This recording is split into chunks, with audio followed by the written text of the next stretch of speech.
ప్రజా పోరుబాటలో తగ్గేదే లేదు.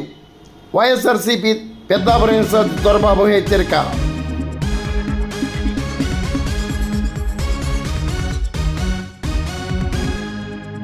ప్రజా సమస్యలపై వైఎస్ఆర్ కాంగ్రెస్ పార్టీ నిరంతర పోరాటం సాగిస్తుందని, ప్రజా పోరులో తగ్గేదే లేదంటూ పెద్దాపురం వైఎస్ఆర్ కాంగ్రెస్ పార్టీ ఇన్ఛార్జ్ దౌలూరు దొరబాబు హెచ్చరించారు.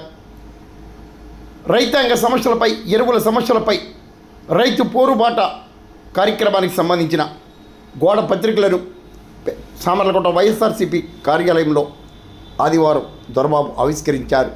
ఈ కార్యక్రమంలో ఆవాల లక్ష్మీనారాయణ, సేపేని సురేష్, ఎంపీపీ బొబ్బరాడ సత్యబాబు, తలారి దొరబాబు, సేపేన్ రూప, ఇరుసుమళ్ళ సాయి సత్యనారాయణ, పోటా శ్రీనివాస్ తదితర నేతలు పాల్గొన్నారు. దళిత సంఘాల నేత లింగం శివప్రసాద్ కూడా పాల్గొన్నారు. సెప్టెంబర్ 9న పెద్దాపురం ఆర్డీఓ కార్యాలయం వద్ద మహా ఆందోళన నిర్వహిస్తున్నట్లు దొరబాబు తెలిపారు. చిట్టిమాని శ్రీనివాసరావు, కుష్మా సంటిబాబు తదితరులు పాల్గొన్నారు. ఎరువుల బ్లాక్ మార్కెట్ వెంటనే అరికట్టాలి. ఎరువుల బ్లాక్ మార్కెట్, ఎరువుల బ్లాక్ మార్కెట్, ఎరువుల బ్లాక్ మార్కెట్, ఎరువుల బ్లాక్ మార్కెట్, ఎరువుల బ్లాక్ మార్కెట్, ఎరువుల బ్లాక్ మార్కెట్, ఎరువుల బ్లాక్ మార్కెట్, ఎరువుల బ్లాక్ మార్కెట్. రైతుల ఐక్యత, రైతన్నకు బాసటగా అన్నదాత పోరు, రైతన్నకు బాసటగా, రైతన్నకు బాసటగా, రైతన్నకు బాసటగా, రైతన్నకు బాసటగా, రైతన్నకు బాసటగా, రైతన్నకు బాసటగా. Right sir. రాష్ట్రంలో ఒకసారి అన్న ఒకసారి ఒక నిమిషం మాట్లాడకండి సార్, చెప్పండి సార్.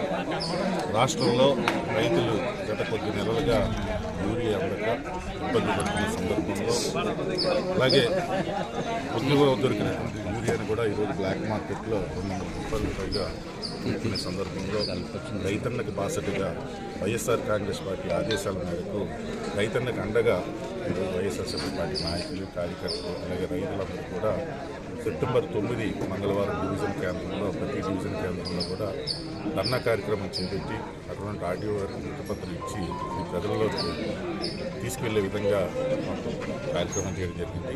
దానిలో భాగంగా పెద్దాపురం డివిజన్లో పెద్దాపురం, తుని, ప్రత్తిపాడు, జగ్గంపేట నియోజకవర్గానికి సంబంధించిన నాయకులు, కార్యకర్తలు, రైతులందరూ కూడా 9 మంగళవారం 9:30కి మన పెద్దాపురం మున్సిపల్ సెంటర్లో నుంచి ఆర్డీఓ దాకా ర్యాలీగా వెళ్ళి ఆర్డీఓ గారికి వినతిపత్రం సమర్పించడం జరుగుతుంది.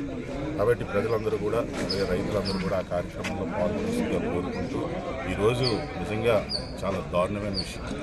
ఈరోజు రైతులకి ఇక్కడ రైతు భరోసా కేంద్రాలు అవ్వచ్చు, అలాగే ఇక్కడ ఉన్నటువంటి సచివాలయ సిబ్బంది ద్వారా కూడా వాళ్ళ యొక్క సేవలను ఉపయోగించుకుంటాం వచ్చినటువంటి యూరియానంతా కూడా తెలుగుదేశం నాయకులు అందరూ కూడా పంచుకుని ఈరోజు బ్లాక్ మార్కెట్లో ఈరోజు పెట్టుకున్న ప్రతి విషయం కూడా ప్రజలందరూ గమనిస్తూ ఉన్నారు. ఇప్పటికైనా సరే చంద్రబాబు నాయుడు గారిని కానీ, అలాగే వ్యవసాయ శాఖ మంత్రి అచ్చెన్నాయుడు గారు కానీ, ఆయన ఈరోజు రైతులందరూ కూడా యూరియా కోసం లైన్లో నిలబడితే బఫే కోసం నిలబడ్డారని ఎద్దేవా చేస్తున్నటువంటి పరిస్థితి. అలాగే ఈరోజు యూరియా కూడా ఎక్కడ దొరకకుండా వాళ్ళు చేస్తున్న ఆపి, అలాగే గిట్టుబాటు ధర కల్పించాలని, అలాగే పంట నష్టానికి ఇన్పుట్ సబ్సిడీ కూడా చేయించాలని డిమాండ్తో సెప్టెంబర్ 9